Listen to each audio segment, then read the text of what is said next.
أعوذ بالله من الشيطان الرجيم. بسم الله الرحمن الرحيم. الحمد لله نستعينه ونستغفره ونعوذ بالله من شرور أنفسنا. من يهد الله فلا مضل له ومن يضلله فلا هادي له ونشهد أن لا إله إلا الله وحده لا شريك له ونشهد أن محمدا عبده ورسوله أرسله بالحق بشيرا ونذيرا بين يدي الساعة. من يطع الله ورسوله فقد رشد ومن يعصهما فإنه لا يضر إلا نفسه ولا يضر الله شيئا. فقد قال الله تعالى في القرآن المجيد: أعوذ بالله من الشيطان الرجيم. إن الله وملائكته يصلون على النبي يا أيها الذين آمنوا صلوا عليه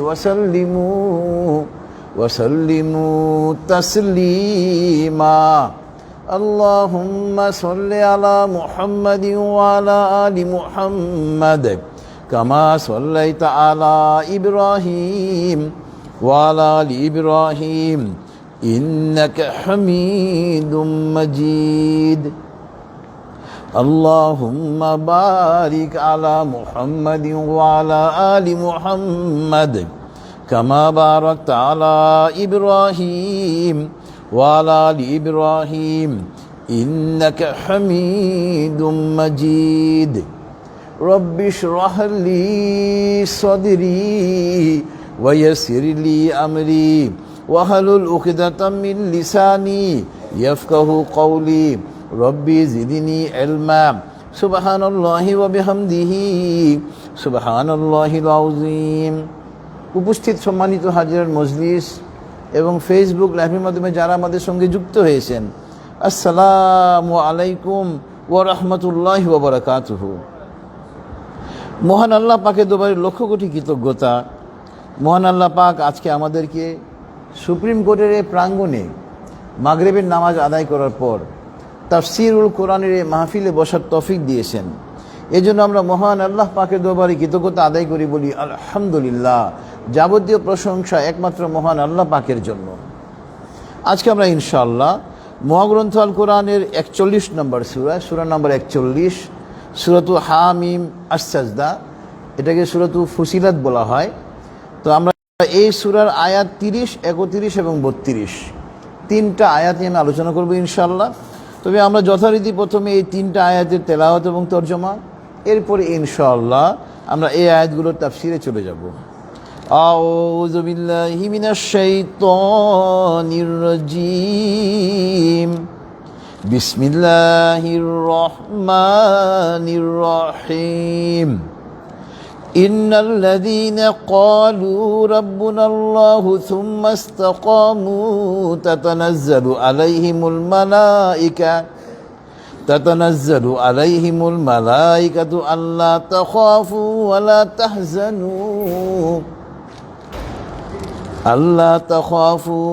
তাহজানু ওয়া আবশিরু বিল জান্নাতিল্লাতী কুনতুম তুআদুন। نحن أولياؤكم في الحياة الدنيا وفي الآخرة ولكم فيها ما تشتهي أنفسكم ولكم فيها ما تدعون نزلا من غفور رحيم. صدق الله العلي العظيم وصدق رسوله النبي الكريم ونحن على ذلك من الشاهدين. সুবহানাল্লাহি ওয়া বিহামদিহি সুবহানাল্লাহিল আযীম। আল্লাহুম্মা সাল্লি আলা মুহাম্মাদিন আবদিকা ওয়া রাসূলিক বিতাড়িত শয়তান থেকে মহান আল্লাহর কাছে আশ্রয় চাচ্ছি। পরম করুণাময় অসীম দয়ালু আল্লাহর নামে শুরু করছি। ইন্নাল্লাযীনা ক্বালু রাব্বুনাল্লাহ, নিশ্চয় যারা বলে আল্লাহ আমাদের প্রভু, সুম্মাস্তাকামু, এবং তার উপরে তারা অবিচল থাকে, তাতানাজ্জালু আলাইহিমুল মালাইকাতু আল্লা তাখাফু ওয়ালা তাহজানু, মৃত্যুর সময় যখন তাদের সামনে ফেরেশতাগণ অবতীর্ণ হবে তখন ফেরেশতাগণ তাদেরকে বলবে, তোমরা ভীত হয়েও না, চিন্তিত হয়েও না, ওয়া আবশিরু বিল জান্নাতিল্লাতী কুনতুম তুআদুন, তুমি জান্নাতের সুসংবাদ গ্রহণ করো যে জান্নাতের জন্য আল্লাহ পাক ওয়াদা করেছেন। নাহনু আউলিয়াউকুম ফিল হায়াতিদ দুনিয়া ওয়া ফিল আখিরা, ফেরেশতাগণ আরও বলবেন, আমরা তো দুনিয়ার জীবনে এবং আখিরাতের জীবনে আমরা হলাম তোমার বন্ধু। ওয়ালাকুম ফিহা মা তাশতাহি আনফুসুকুম ওয়ালাকুম ফিহা মা তাদউন, তোমরা জান্নাতে যা মন চাইবে তাই তোমরা পাবে এবং তোমরা যা প্রার্থনা করবে, যা যাচনা করবে তাই তোমাদেরকে দেওয়া হবে। নুজুলাম মিন গফুরির রহিম, এবং তা হবে মহা গফুরুর রহিম, ক্ষমাশীল আল্লাহ পাকের পক্ষ থেকে মুমিনদের জন্য আপ্যায়ন। মহান আল্লাহ সত্য বলেছেন এবং তার প্রেরিত নবী ও রাসূল সাল্লাল্লাহু আলাইহি ওয়াসাল্লাম সত্য বলেছেন এবং আমরা সাক্ষীগণের অন্তর্ভুক্ত। মহাপবিত্র আল্লাহ, যাবতীয় প্রশংসা তার জন্য। মহাপবিত্র আল্লাহ, তিনি মহামহিমান্বিত। হে আল্লাহ, আপনি আপনার বান্দা এবং রসুল হযরত মুহাম্মদ সাল্লাল্লাহু আলাইহি ওয়াসাল্লামের রহমত বর্ষণ করুন। এটা ছিল মহাগ্রন্থ আল কোরআনের সূরা নম্বর 41-এর আয়াত 30 থেকে 32, 3টা আয়াতের তেলাওয়াত এবং তরজমা।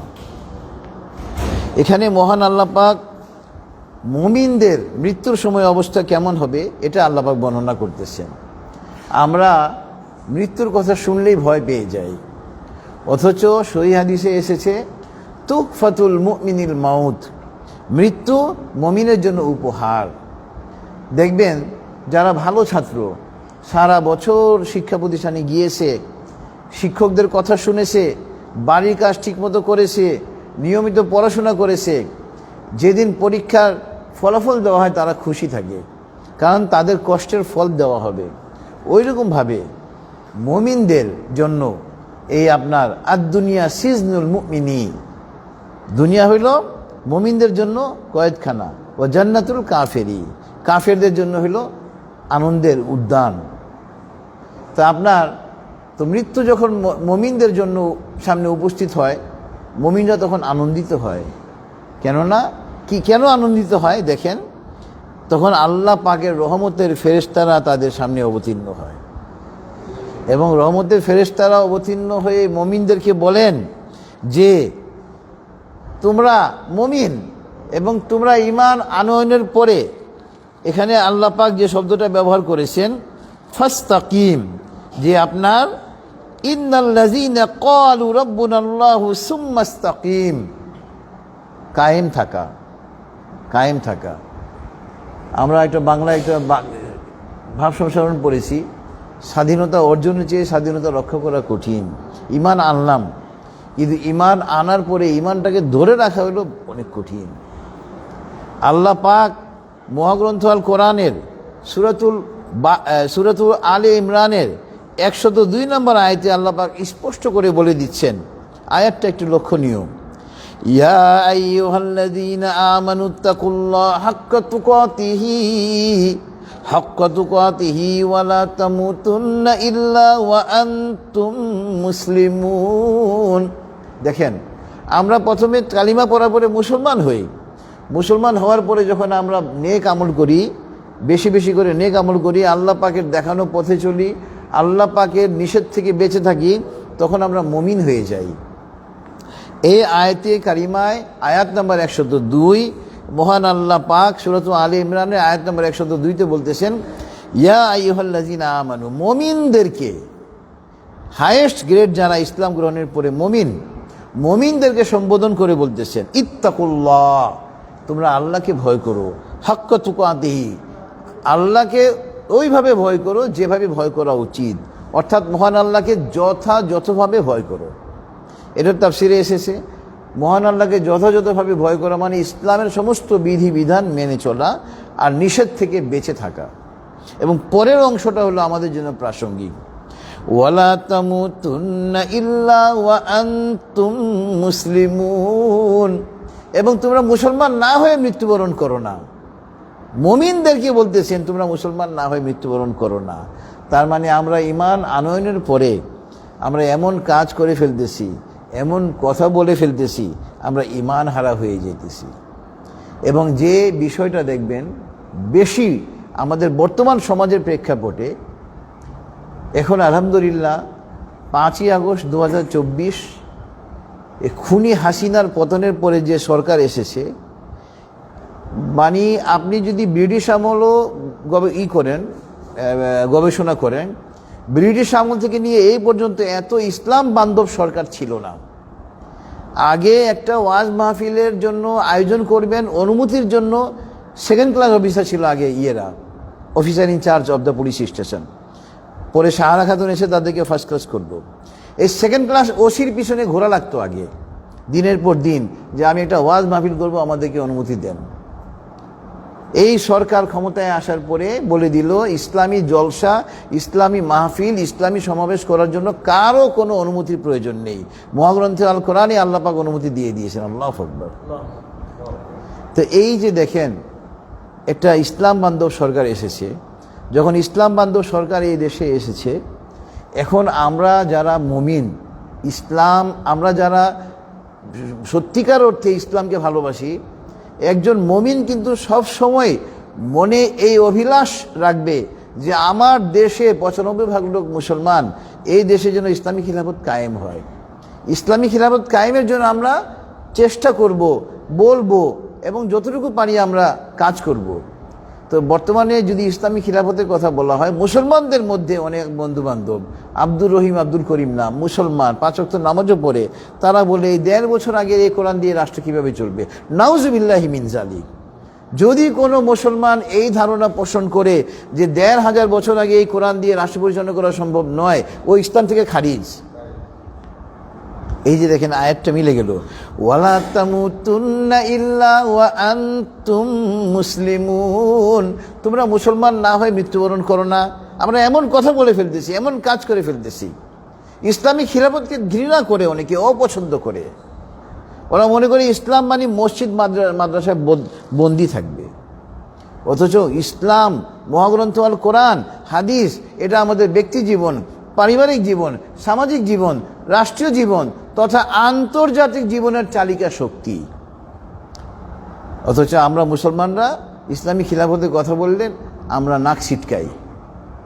এটা করা মানে ইসলাম থেকে খারিজ হয়ে যাওয়া। ওয়ালা তামুতুন্না ইল্লা ওয়া আনতুম মুসলিমুন। এই জন্য আল্লাহ পাক বলেছেন যে তোমরা মুসলমান না হয়ে মৃত্যুবরণ করো না। আল্লাহ রাসূল সাল্লাল্লাহু আলাইহি ওয়াসাল্লাম নিজে দিনে 70 বার, একটা চেয়ার নিয়ে আসো তাড়াতাড়ি, একটা চেয়ার নিয়ে আসো, একটা চেয়ার নিয়ে আসো, দিনে 70 বার আস্তাগফিরুল্লাহ পড়তেন। আস্তাগফিরুল্লাহ মানে কি? হে আল্লাহ, আমি আপনার কাছে ক্ষমা চাই। আল্লাহ রাসূল সাল্লাল্লাহু আলাইহি ওয়াসাল্লামের সহধর্মিনী মা আয়েশা রাদিয়াল্লাহু আনহা বললেন, হে আল্লাহ রাসূল সাল্লাল্লাহু আলাইহি ওয়াসাল্লাম, আপনি তো নিষ্পাপ, আপনার তো কোনো গুনাহ নেই, আল্লাহ পাক আপনার আগের পরের সমস্ত গুনাহ মাফ করে দিয়েছেন, আপনার তো কোনো গুনাহ নেই, আপনি কেন আপনি তওবা করেন আল্লাহর কাছে। হুজুরের দিকে আসেন, এই চেয়ারে আসেন।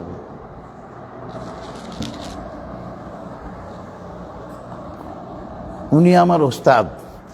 আজকে যে আমি আলেম, আপনাদের মাঝে দুটো কথা বলতেছি, এই যোগ্যতা দিয়েছেন, এর সমস্ত কৃতিত্ব আমার এই হুজুরের। উনি আমাকে, আমার ছেলের বয়সের উনি আমাকে আলেম বানিয়েছেন। তো আলহামদুলিল্লাহ আমি খুব কৃতজ্ঞ আমার ওস্তাদ এসেছেন। তো ওস্তাদ তাফসীরটা শেষ করি। তো যে কথা বলছিলাম যে আমরা এমন কোনো কাজ করা যাবে না যে আমাদের ঈমান আমল নষ্ট হয়ে যায়। আচ্ছা, এরপরে আজকে তাফসীরের সঙ্গে আপনার হামিম আস-সাজদার আয়াত 30 থেকে 32, 3টা আয়াতে আমি আলোচনা করছিলাম। এখানে আল্লাহ পাক বলেছেন যে ইন্নাল্লাযীনা ক্বালু রাব্বুনাল্লাহু সুম্মা ইসতাকামু, নিশ্চয় যারা ঈমান আনয়নের পরে ক্বালু, যারা বলে, মুমিনরা বলে যে আল্লাহ পাক আমার প্রভু, সুম্মাস্তাকিম, এবং তার উপরে অবিচল থাকে। তো এই যে দেখেন, অবিচল থাকতে হবে, যেটা বললাম, এমন কোনো কাজ করা যাবে না যে আমাদের ঈমান আমল সব নষ্ট হয়ে যায়। এবং আজকে তাফসীরের সঙ্গে প্রথম আমি যে প্রাসঙ্গিক আয়াত বললাম সূরাত আলে ইমরানের আয়াত নাম্বার 102, এরপরে আপনার এই সূরাতুন নিসার আয়াত নাম্বার 48 আজকে তাফসীরের সঙ্গে প্রাসঙ্গিক। এখানে আল্লাহ পাক বলতেছেন, ইন্নাল্লাহা লা ইয়াগফিরু আন ইউশরাকা বিহি ওয়া ইয়াগফিরু মা দুনা যালিকা লিমান ইয়াশা ওয়া মান ইউশরিক বিল্লাহি ফাকাদ ইফতারা ইসমান আযীমা। দেখেন, নিশ্চয় আল্লাহ পাক আল্লাহর সঙ্গে শরীক করা এই গুনাহকে ক্ষমা করবেন না, এছাড়া অন্য যে কোনো গুনাহ আল্লাহ পাক চাইলে ক্ষমা করে দিবেন। যে ব্যক্তি আল্লাহর সঙ্গে শরীক স্থাপন করলো সে নিশ্চয় নিজেকে মহা পাপে জর্জরিত করলো। সূরাতুন নিসা আয়াত নাম্বার 48। এবং একই কথা মহান আল্লাহ পাক বলেছেন সূরাতুন নিসার আয়াত নাম্বার 116। সূরাতুন নিসার আয়াত নাম্বার 116তে আল্লাহ পাক প্রায় একই কথা বলেছেন, ইন্নাল্লাহা লা ইয়াগফিরু আন ইউশরাকা বিহি ওয়া ইয়াগফিরু মা দুনা যালিকা লিমান ইয়াশা ওয়া মান ইউশরিক বিল্লাহি ফাকাদ দাল্লা দালালাম বাঈদা। একই কথা, যে আল্লাহর সঙ্গে শরীক করবে আল্লাহ পাক সেই গুনাহ ক্ষমা করবেন না, এছাড়া যে কোনো গুনাহ আল্লাহ পাক চাইলে ক্ষমা করে দিবেন। আর যে ব্যক্তি ও মাইয়ুশরিক বিল্লাহ, যে আল্লাহর সঙ্গে শরীক স্থাপন করলো, ফাকাদ দাল্লা দালালাম বাঈদা, সে নিজেকে সুদূর বিভ্রান্তিতে নিপতিত করলো। আল্লাহর সঙ্গে শরীক করা মানে নিজেকে সুদূর বিভ্রান্তিতে নিপতিত করা। এখন আমরা তো জানি আল্লাহর সঙ্গে শরীক করা মানে, যেমন হিন্দুরা শরীক করতেছে, তারা মূর্তি পূজা করে, খ্রিস্টানরা তারা শিরক করতেছে, হযরত ঈসা ইবনে মারিয়ামকে তাদের একটা পক্ষ নিজেই খোদা দাবি করে, আরেক পক্ষ বলে উনি আল্লাহর পুত্র, নাউজুবিল্লাহি মিন যালিক, তারা শিরক করতেছে। ইহুদিরা হযরত ওজাইর আলাইহিস সালামকে আল্লাহর পুত্র সাব্যস্ত করে, নাউজুবিল্লাহি মিন যালিক। বুদ্ধিস্টরা গৌতম বুদ্ধের পূজা করে, তারা শিরক করতেছে। তা আপনার এগুলো অবশ্যই শিরক, কিন্তু সবচেয়ে বড় শিরক কে করেছিল জানেন? সবচেয়ে বড় শিরক করেছিল ইবলিস শয়তান। আল্লাহ পাকের আদেশকে অমান্য করেছিল। ইবলিস শয়তান কিন্তু কোনো মূর্তি পূজা করে নাই, আল্লাহর সঙ্গে কোনো শরীক স্থাপন করে নাই, কিন্তু সে সবচেয়ে বড় শিরক করনেওয়ালা। কেন? সে আল্লাহর আদেশকে অমান্য করেছিল। এখানে আমরা মুসলমান 5 ওয়াক্তের নামাজ পড়ি এবং মসজিদে ডোনেশন দিয়ে মুতল্লিও হয়ে গেলাম আমি, কিন্তু আমি সুদের ব্যবসা করি, আমি শিরক করতেছি। আমি একজন সরকারি কর্মকর্তা, আমি 5 ওয়াক্তের নামাজি, আমার এই কপালে এত বড় নামাজের দাগ, কিন্তু আমি ঘুষ ছাড়া কোনো ফাইলে আমি সাইন করি না, আমি শিরক করতেছি। তো এই যে দেখেন, এলেম না থাকলে আপনি যতই নেক আমল করেন আপনার আমলগুলো সব ধ্বংস হয়ে যাচ্ছে। আপনি ঘুষ গ্রহণ করে আল্লাহ পাকের আদেশকে, এই যে আপনি একটা ফাইল আটকালেন, কত জনের কত ভাগ্য আপনি নষ্ট করলেন ঘুষ গ্রহণের কারণে। যারা এই যে দেখেন এখন সরকারি চাকরি, যোগ্য যে সবচেয়ে কোয়ালিফাইড সে চাকরি পাবে না, আর যে সবচেয়ে ডিসকোয়ালিফাইড ও পাবে। কেন? ও টাকা দিচ্ছে। টাকা ছাড়া এই দেশে কোনো চাকরি হয় না। আমরা শিরক করতেছি, আল্লাহ পাকের আদেশ অমান্য করে আমরা যোগ্যদেরকে নিয়োগ না দিয়ে অযোগ্যদেরকে টাকার বিনিময়ে নিয়োগ দিতেছি, এটা আমরা শিরক করতেছি। এবং এইসব কারণে আমাদের দেশে ইসলামী খিলাফত কায়েম করাটা অত্যন্ত জরুরি। আপনি এই দেশে আমরা বহু সরকার দেখেছি, আওয়ামী লীগ দেখেছি, বিএনপি দেখেছি, জাতীয় পার্টি দেখেছি। ইসলামী দলকে এবার সুযোগ দিতে হবে, এবং ইসলামী দলকে সুযোগ দিলে ইনশাআল্লাহ আপনি একটা জিনিস অন্তত দেখবেন, তারা কোনো চুরি করবে না।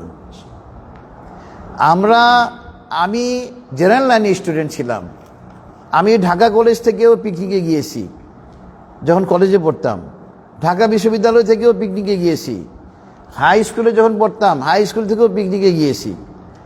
যেখানেই পিকনিকে গিয়েছি আমি, আমার পিকনিকের যারা ইন্তেজামিয়া কমিটি আয়োজক, তাদের বিরুদ্ধে অভিযোগ পাওয়া গেল যে তারা টাকা আত্মসাৎ করে প্রত্যেক জায়গায়। কিন্তু আমি কমি মাদ্রাসায় যখন পড়িয়ে যাম, হুজুরের মাদ্রাসায় আমি পড়ি, এই হুজুর আমাদেরকে প্রত্যেক বছর শিক্ষা সফরে নিয়ে যেতেন, মানে এক একটা জেলা আমাদেরকে ঘোরাতেন। সিলেটে গিয়েছি ওনাদের সঙ্গে, কয়েকদিনের সফর ছিল। চট্টগ্রামে গিয়েছি, তারপরে একদিনের ঝটিকা সফরে অনেক জায়গায় গিয়েছি। আমাদের থেকে এত কম টাকা নিয়ে ওনারা অনুষ্ঠানের আয়োজন করার পরে আবার টাকা বেঁচে গেলে আবার আমাদেরকে টাকা ওনারা ফেরত দিতেন। আল্লাহু আকবার। এটা একমাত্র কেন হয়েছে? ওনাদের ভিতরে কোরআন এবং হাদিসের শিক্ষা আছে। কোরআন এবং হাদিসের শিক্ষা থাকার কারণে ওনারা টাকা আত্মসাৎ করেন না। কমি মাদ্রাসার হুজুররা কোনো টাকা আত্মসাৎ করে না। আল্লাহু আকবার। এই জন্য ইসলামী খিলাফত এই দেশে কায়েম করতে হবে। ইসলামী খিলাফত কায়েমের কোনো বিকল্প নেই। এরপরে আপনার আজকে তাফসীরের সঙ্গে প্রাসঙ্গিক আয়াত হলো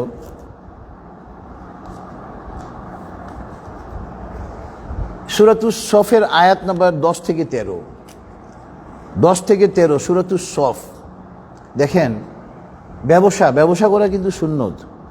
আমরা কিন্তু আমাদের নবী সাল্লাল্লাহু আলাইহি ওয়াসাল্লাম নিজেই ব্যবসায়ী ছিলেন, এবং আলহামদুলিল্লাহ হাদিসে এসেছে, তাফসীরেও আমি পেয়েছি যে আপনার 10 ভাগের রিজিকের 10 ভাগের 9 ভাগ হইল ব্যবসায় বরাদ্দ। আল্লাহু আকবার। বাকি 1 ভাগ হলো কিন্তু বিভিন্ন পেশা, চাকুরি, এগুলোতে।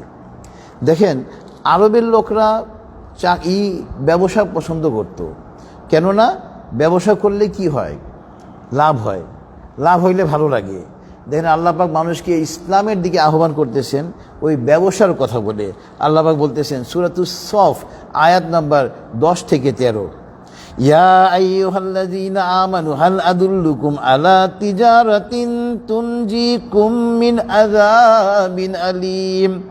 হে ঈমানদারগণ, আমি কি তোমাদেরকে একটা ব্যবসার কথা বলে দিব যে ব্যবসা তোমাদেরকে যন্ত্রণাদায়ক শাস্তি থেকে রক্ষা করবে? তুমিনুনা বিল্লাহি ওয়া রাসূলিহি ওয়া তুজাহিদুনা ফি সাবিলিল্লাহি বিআমওয়ালিকুম ওয়া আনফুসিকুম। তুমিনুনা বিল্লাহ, তোমরা ঈমান আনো আল্লাহ ওয়া রাসূলিহি, এবং রাসূলের উপরে, এবং তোমরা জিহাদ করো আল্লাহর রাস্তায় নিজের জান এবং মাল দিয়ে। যালিকুম খায়রুল লাকুম ইন কুনতুম তা'লামুন, এবং এটাই উত্তম যদি তোমরা তা জানতে।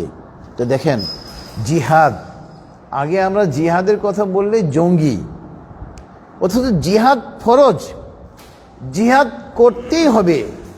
জিহাদ ছাড়া ইসলামকে কল্পনা করা যায় না। জিহাদ প্রত্যেকটা মুসলমানের উপরে ফরজ। জিহাদের অর্থ অনেক। জিহাদের অর্থ হলো সম্মুখ যুদ্ধ, জিহাদের অর্থ হলো চেষ্টা।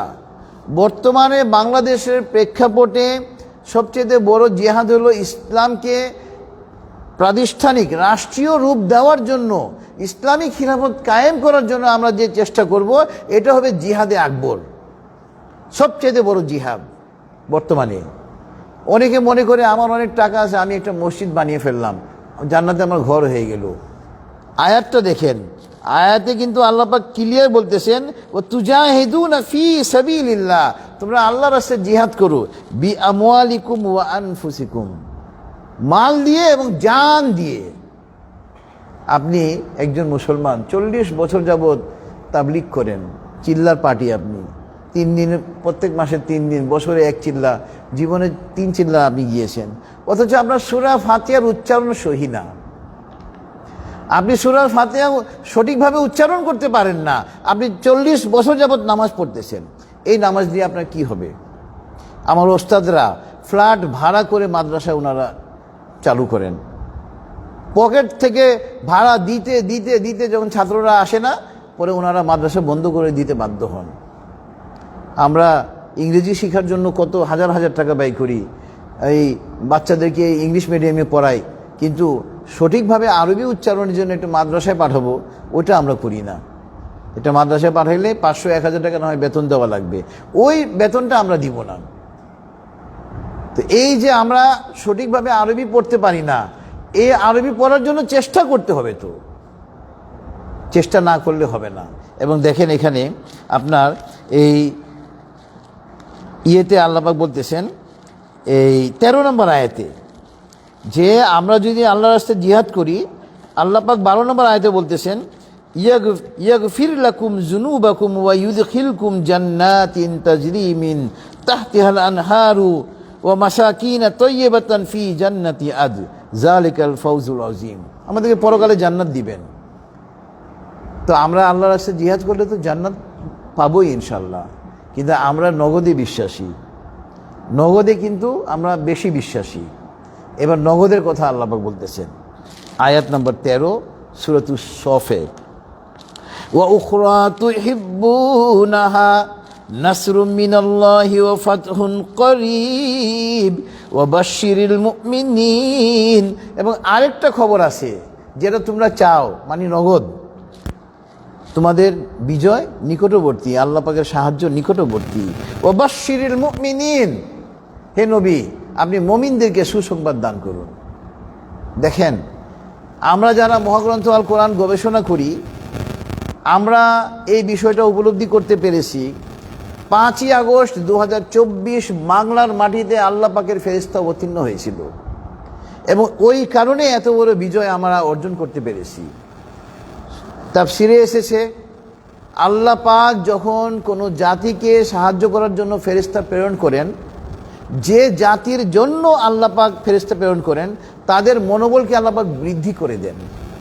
আপনি দেখেন 5ই আগস্ট কারফিউ, সান্ধ্য আইন, আপনি রাস্তায় বের হলে গুলি খাবেন, লক্ষ লক্ষ মানুষ রাস্তায় নেমে গিয়েছিল। কেন?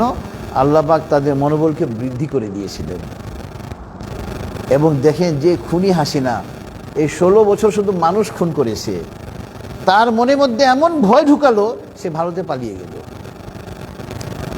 আপনি দেখেন, পুরো বাংলাদেশ তখন ছিল আওয়ামী লীগ, ছাত্রলীগ, লীগের কোনো অভাব নেই।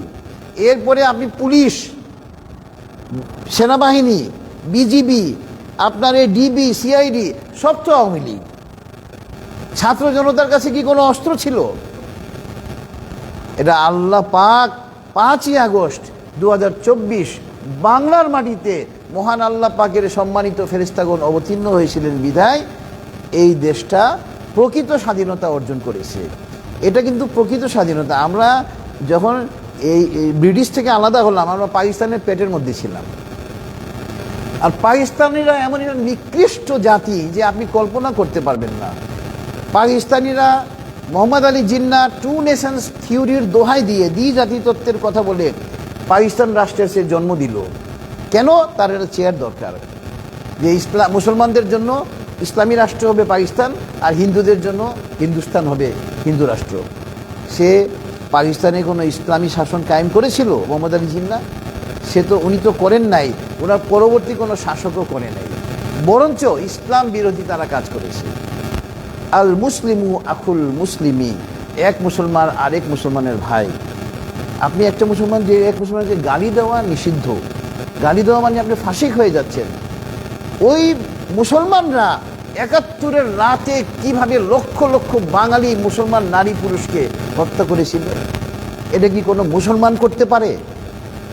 তারা একটা নিকৃষ্ট জাতি, অভিশপ্ত জাতি তারা, পাকিস্তানিরা। আমরা 47-এর পর 71 পর্যন্ত পাকিস্তানের পেটের ভিতরে ছিলাম, আর 71-এ আমরা স্বাধীন হওয়ার পরে ভারতের পেটে চলে গেলাম। এমনভাবে চলে গেলাম ভারতের পেটে যে আপনি ভারতের একটা অঙ্গরাজ্যের চেয়েও আমরা খারাপ অবস্থানে ছিলাম। একটা আওয়ামী লীগের একটা কমিটিতে আপনি ঢুকবেন, আপনি ভারত থেকে যদি আপনাকে না দেয়, ক্লিয়ারেন্স না দেয়, আপনি ওই কমিটিতে নিয়োগ পাবেন না। নাউজুবিল্লাহি মিন যালিক। এই 5ই আগস্ট 2024 আমরা প্রকৃত স্বাধীনতা পেয়েছি।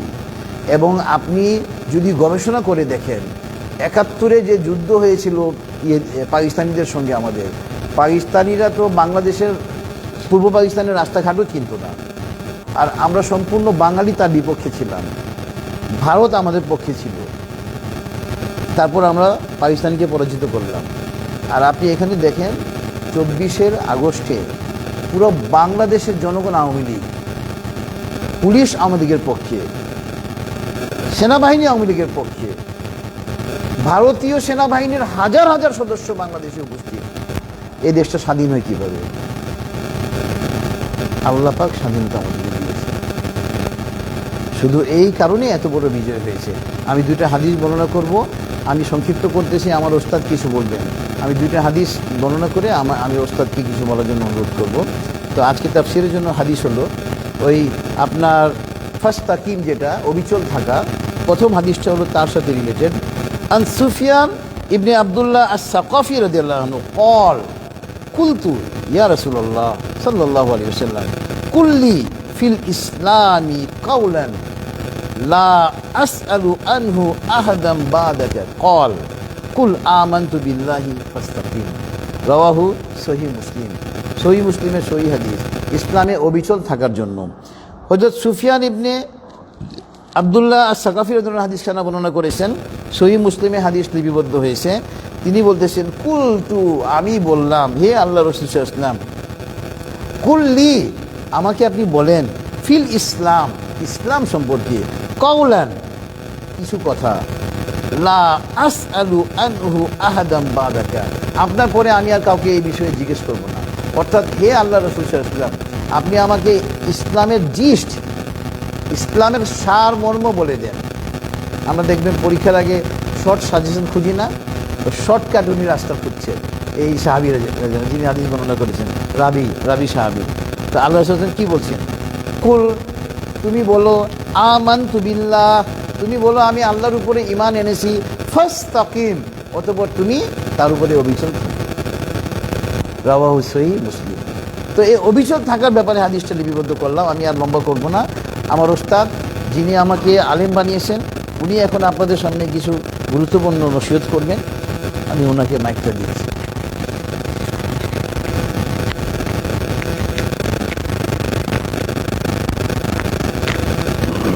আসসালামু আলাইকুম ওয়া রাহমাতুল্লাহি ওয়া বারাকাতুহু। সবাই ভালো আছেন? আমি আপনাদের দয়ায় ভালো আছি, আলহামদুলিল্লাহ। আলহামদুলিল্লাহ ওয়া কাফা ওয়া সালামুন আলা ইবাদিহি আল্লাযীনা ইসতাফা, আম্মা বা'দ। আউযু বিল্লাহি মিনাশ শাইতানির রাজীম। বিসমিল্লাহির রাহমানির রাহিম। ওয়া'তাসিমু বিহাবলিল্লাহি জামিআন ওয়া লা তাফাররাকু। সাদাকাল্লাহু মাওলানাল আযীম ওয়া সাদাকা রাসূলুহুল নাবিয়্যুল কারীম ওয়া নাহনু আলা যালিকা মিনাশ শাহিদিন ওয়াশ শাকিরিন। আলহামদুলিল্লাহি রাব্বিল আলামিন। আল্লাহুম্মা সাল্লি ওয়া সাল্লিম ওয়া বারিক আলা মুহাম্মদ। আজকে এই মসজিদে যে তাফসির, সাপ্তাহিক তাফসির হচ্ছিল, আমি মনে হয় তাফসিরের মাঝে আপনাদেরকে বিপদের মধ্যে ফেলে দিলাম। তারপরে আমি আমাদের শ্রদ্ধাভাজন ব্যক্তিত্ব, আমাদের শরিয়া গ্র্যাজুয়েশন ইনস্টিটিউট নামে একটা প্রতিষ্ঠান ছিল, এখনও আছে। ওই প্রতিষ্ঠানের একজন গর্বিত ছাত্র, উনি আমাদের এখান থেকে পড়াশোনা শেষ করার পর আলহামদুলিল্লাহ আল্লাহ তাআলার যে কালাম উনি শিখেছেন, পড়েছেন, বুঝেছেন, সেটা নিজের বুদ্ধি সীমাবদ্ধ রাখেন, ওটাকে ছড়িয়ে দেওয়ার জন্য নিয়মতান্ত্রিকভাবে এই তাফসীরের এই মাহফিল চালিয়ে যাচ্ছেন। আমি সবসময় আল্লাহর দরবারে দোয়া করি। আল্লাহ রাসূল সাল্লাল্লাহু আলাইহি ওয়াসাল্লাম একটা হাদিসে বলেছেন, বাল্লিগু আন্নী ওয়ালাউ আয়া, যে তোমরা আমার থেকে যাই শিখবে এটা মানুষের কাছে পৌঁছে দেবে। এটা আল্লাহ রাসূলের একটা গুরুত্বপূর্ণ হাদিস। এবং আপনারা জানেন, যেই কথার মধ্যে বা যে বর্ণনার মধ্যে নির্দেশসূচক শব্দ থাকে, ওটা মানে পালন করতে মানুষ বাধ্য থাকে। আপনি যখন আপনার সন্তানকে বলবেন যেটা খাবার তোমার জন্য ভালো হবে, সে কিন্তু ওটা নাও মানতে পারে। আপনি যখন বলবেন এটা কিন্তু খাও, এই যে নির্দেশসূচক শব্দ দিলেন, এটা সে মানতে বাধ্য। তো দুই ধরনের শব্দ। তো কোরআনের অনেক আয়াত, হাদিসের অনেক হাদিস এভাবে এসেছে, যেটা আমাদের প্রতি অনুরোধ বা আমাদের প্রতি যেভাবেই বিভিন্ন দিন বর্ণনার বিভিন্ন ধারা এসেছে। কিছু কিছু শব্দ এমন এসেছে যেগুলোতে আল্লাহ তাআলা সরাসরি নির্দেশ দিয়েছে। ওই নির্দেশসূচক একটা হাদিস হচ্ছে, বাল্লিগু আন্নী ওয়ালাউ আয়া, তোমরা আমার থেকে যাই শিখো, তোমরা একটা মানুষের কাছে পৌঁছে দেবে। তা আমরা যাই শিখবো আসলে। তো ওই ধারাবাহিক কার্যক্রমের একটা কাজ চালিয়ে যাচ্ছেন আমাদের সৈয়দ মাওলানা অ্যাডভোকেট জাভেদ আহমেদ সাহেব। উনি সম্মানিত মানুষ, তার উপর উনি আলেম হয়েছেন, ইলমে দ্বীন শিখেছেন। উনি এই ইলমে দ্বীনটাকে সমাজের মানুষের কাছে ছড়িয়ে দেওয়ার জন্য আপ্রাণ চেষ্টা চালিয়ে যাচ্ছেন। সবসময় মাঝে মাঝে হয়তো যোগাযোগ রাখা সম্ভব হয় না, মাঝে মাঝে যোগাযোগ রাখি। গত সপ্তাহে বলেছিলাম যে আমি আপনার মসজিদে আসার জন্য ছিলাম, আমি রওনা দিয়েছি, কিন্তু জ্যামের কারণে আসতে পারি।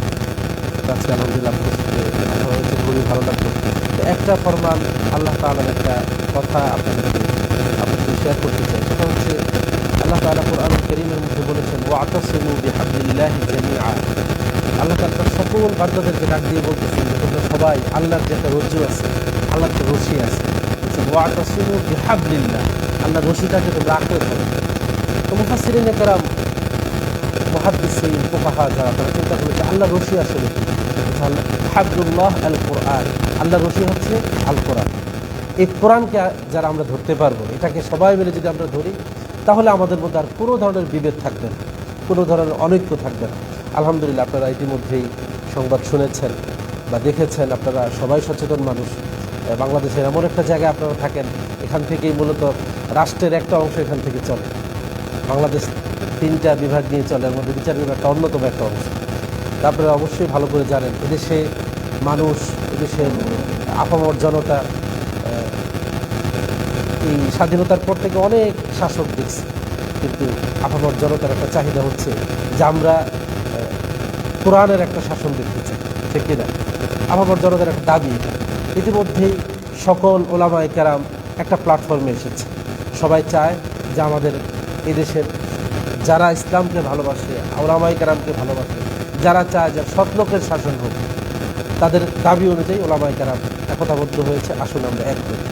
একটা বিষয় হচ্ছে, অনেকে মনে করে যে উনি এই ঘরানার, উনি ওয়াহাবি, উনি সুন্নি, উনি সালাফি, উনি আহমেদ। আসলে এগুলো কোনো দূরত্বের জায়গা না, এগুলো কোনো দূরত্বের জায়গা না। আপনি যে লোক সুন্নি, যে লোক ওয়াহাবি, যে লোক কওমি, যে লোক সালাফি, আহমেদ, তাদেরকে জিজ্ঞেস করেন যে আপনার আল্লাহকে, আপনার খোদাকে, আপনার প্রভুকে, সে কিন্তু এক আল্লাহর নাম বলবে। আপনি জিজ্ঞেস করবেন যে আপনার নবীকে, তিনি কিন্তু এক কথা উত্তর দেবে, নবী মুহাম্মদ রাসূলুল্লাহ সাল্লাল্লাহু আলাইহি ওয়াসাল্লাম। মানে মৌলিক জায়গায় আমরা সবাই এক। তারপরের যে জায়গাগুলো ভিন্নতার জায়গা, এগুলো আসলে কোনো সমস্যা না। এগুলো আপনারা শুনলে আপনাদের কাছে ভালোও লাগবে, আবার অবাকও হবে যে আল্লাহ রাসূল সাল্লাল্লাহু আলাইহি ওয়াসাল্লাম আমাদের নবী, এটা কোনো সন্দেহ আছে? কোনো সন্দেহ নেই। আমরা আল্লাহ রসুলের উম্মত, এটা আমাদের জন্য সৌভাগ্য। আল্লাহ রসুলের হাদিস সত্য না মিথ্যা? অবশ্যই সত্য। এগুলোকে আমরা মানি, আমল করি, বিশ্বাস করি। আল্লাহ রসুলের কিছু হাদিস আছে এমন যে আমরা হাত বাঁধি, আল্লাহ রসুল বলছেন যে তোমরা আমাদের এভাবে হাত বাঁধো, এটাও আল্লাহ রসুলের হাদিসে আছে। আবার আমাদের সালাফি ভাইয়েরা দেখবেন বারবার হাত উঠাবে, এখানে হাত বাঁধে, এটা হাদিসে নাই, এটাও হাদিসে আছে। আবার ইমাম মালিক রহমতুল্লাহ আলাইহির যারা অনুসারী, তারা কি করে? হাত ছেড়ে দেয়। হাত ছেড়ে দিয়ে, আপনারা যারা হজে গিয়েছেন দেখেছেন, হাত ছেড়ে দিয়ে এইভাবে হাত ছেড়ে দিয়ে নামাজ পড়ে, এটা কি হবে না? অবশ্যই হবে। ওরা হাত বাঁধেন না, এটাও হাদিসে আছে। উলামায়ে কেরাম বলেন যে আল্লাহ রসুল সাল্লাল্লাহু আলাইহি ওয়াসাল্লামের হাদিস বিভিন্ন ধরনের। একটা কথা আমরা, ওনারা যখন আমাদের মাদ্রাসা যেতে একটা সবক দিতাম, যে একটা হাদিস আছে এমন, উটের দুধ খাইলে অজু ভাঙে না। আবার আরেক হাদিসে আছে উটের দুধ খাইলে অজু ভেঙে যায়। দুই ধরনের হাদিস হয়ে গেল না? অবশ্যই এটার মধ্যে তাদবিক আছে, এগুলো আজকে আলোচনা না। তা আল্লাহ রসুলের হাদিস এক একটা এক এক রকমের। এখন কি আপনি বলবেন যে আল্লাহ রসুল তো আমাদেরকে বিপদের মধ্যে ফেলে গেছে, বলার সুযোগ আছে? এটা কোনোভাবেই এটা বলার সুযোগ নেই। তবে পরিস্থিতি অনুযায়ী আল্লাহ রসুল কী করেছেন? আমল করেছেন। যখন যেটা প্রয়োজন হয়েছে আল্লাহ রসুল তখন এটার উপরে কী করেছেন? আমল করেছেন। তা আমার মনে হয় যে আমরা ছোটোখাটো বিষয়ে কোনো বিভেদ নেই, যে যেটার উপর যে হাদিস পাচ্ছে তার উপর আমল করতেছে, কোরআনের যে আয়াত যে বুঝতেছে তার উপর আমল করতেছে। মৌলিকভাবে আমরা এক জায়গায় কিনা, আমরা নবীকে বিশ্বাস করি কিনা, আমরা আল্লাহকে বিশ্বাস করি কিনা, এই দেশে ইসলামী সরকার আসলে এদেশের সংবিধান আল কোরআন হবে কিনা, এগুলোতে যদি আমরা একমত থাকি, তাহলে ইনশাআল্লাহ আমাদের আর কোনো বিভেদ নেই। আল্লাহ সুবহানাহু ওয়া তাআলা আমাদের সকলকে এক এবং এক হয়ে চলার তৌফিক দান করুন। এবং একটা কথা আগেও আপনাদের এখানে এসেছিলাম, বারবার বলি যে কোরআন এমন একটা জিনিস, কোরআনের ব্যাপারে আল্লাহ রসুল সাল্লাল্লাহু আলাইহি ওয়াসাল্লাম বলেছেন, আহলুল কোরআন হুম আহলুল্লাহি ওয়া খাসাতুহু। দেখেন, একটা সহজ করে যদি আমরা উদাহরণ দিই, এই সমাজের যারা বড়, রাষ্ট্রের যারা বড়, আমরা কিন্তু অনেক সময় কোনো কাজ হাসিল করতে গিয়ে আমরা বলি যে আমি বেগম জিয়ার খুব কাছের আত্মীয়। এই কথাগুলো আমরা বলতে কী করি? স্বাচ্ছন্দ্য বোধ করি। বা ধরেন আওয়ামী লীগের জামানায় অনেকেই বিভিন্ন ধরনের আত্মীয়তার সূত্রে ভালো ভালো বিষয় তারা বাগায় নিছে, এগুলো বলে বলে তারা বিভিন্ন সুযোগ সুবিধা নিত। কিন্তু দেখেন, আল্লাহ তাআলা আমাদেরকে বলতেছেন, আল্লাহ রসুল আমাদেরকে হাদিসের মধ্যে বলছেন, আহলুল কোরআন, যারা কোরআনওয়ালা, কোরআন পড়ে, কোরআন পড়ায়, কোরআন বুঝে, কোরআন নিয়ে থাকে, কোরআন বোঝার চেষ্টা করে, কোরআন বোঝানোর চেষ্টা করে, এক কথায় কোরআনের সাথে যে কোনোভাবে সম্পৃক্ত তাদেরকে বলা হয়েছে আহলুল কোরআন। এরা হচ্ছে আল্লাহর পরিবারভুক্ত। সুবহানাল্লাহ বলবেন না? এরা আল্লাহর পরিবারভুক্ত। দেখেন কি সৌভাগ্য আমাদের, আমরা যারা কোরআন শুনি, কোরআন শোনাই, কোরআন পড়ি, কোরআন পড়াই, কোরআন বুঝি, কোরআন বুঝি, এই কোরআন নিয়ে আমরা যারা আছি, কোরআনের এই ফিকিরে যারা আছি, আমরা আল্লাহর পরিবারভুক্ত। এর চাইতে গর্বের আর কোনো বক্তব্য আছে আমাদের? আর কেউ কি বলতে পারবো যে আমি অমুকের আত্মীয়? এটা সবচেয়ে বেশি গর্বের, নাকি আল্লাহর পরিবারভুক্ত? এটা সবচেয়ে বেশি আমি আল্লাহর পরিবারভুক্ত। তাহলে আমরা কোরআন নিয়ে থাকবো তো ইনশাআল্লাহ। আমাদের সব কিছুতেই কোরআন থাকা চাই। আমরা আমাদের সব কিছুর উপরে কোরআনকে প্রাধান্য দিব। আরেকটা সহজ হাদিস আপনারা আমাদের অনেকেরই মুখস্থ আছে। আল্লাহ রাসূল বলেছেন, খায়রুকুম মান তাআল্লামাল কুরআনা ওয়া আল্লামা। পৃথিবীর মধ্যে সবচেয়ে উত্তম মর্যাদাবান শ্রেষ্ঠ মানুষ তারাই যারা কোরআন নিজেরা শিখে অন্যদেরকে শেখায়। আল্লাহ সুবহানাহু ওয়া তাআলা আমাদেরকে কোরআনের সাথে লেগে থাকার তৌফিক দান করুন এবং আমাদেরকে কোরআন নিজেরাও আমরা শুনবো। আমরা আজকে যে আলোচনাগুলো শুনলাম, বাসায় গিয়ে আমাদের পরিবারের সাথে এগুলো শেয়ার করুন যে আমরা কোরআনকে এইভাবে মানব, এইভাবে পালন করি। আল্লাহ তাআলা আমাদেরকে আমল করার তৌফিক দান করুন। আমি আপনাদের জন্য দোয়া করি, আপনারাও আমাদের জন্য দোয়া করুন। আল্লাহুম্মা সাল্লি আলা মুহাম্মাদ ওয়া আলা আলি মুহাম্মাদ كما صليت على إبراهيم وعلى آل إبراهيم. اللهم بارك على محمد وعلى آل محمد كما باركت على إبراهيم وعلى آل إبراهيم إنك حميد مجيد. استغفر الله وأتوب إليه. لا حول ولا قوة إلا بالله العلي العظيم. الحمد لله رب العالمين، والصلاة والسلام على سيد الأنبياء والمرسلين وعلى آله وأصحابه أجمعين. ربنا ظلمنا أنفسنا وإن لم تغفر لنا وترحمنا لنكونن من الخاسرين. ربنا آتنا في الدنيا حسنة وفي الآخرة حسنة وقنا عذاب النار. رب ارحمهما كما ربياني صغيرا.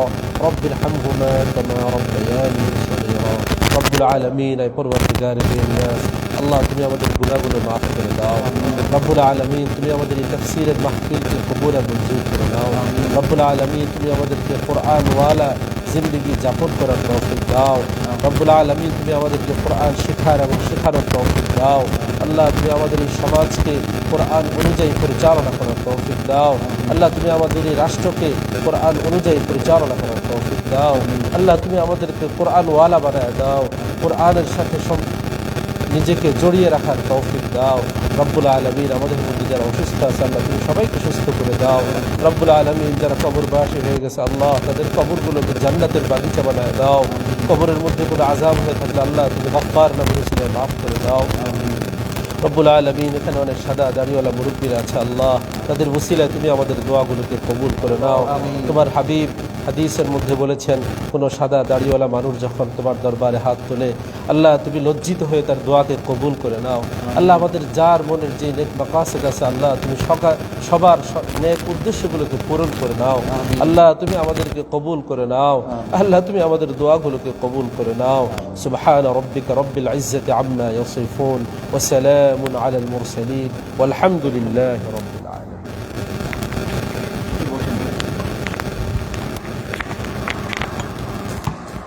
আমি দেখছি তোমরা এখানে ই করো, ডিস্ট্রিবিউট করো।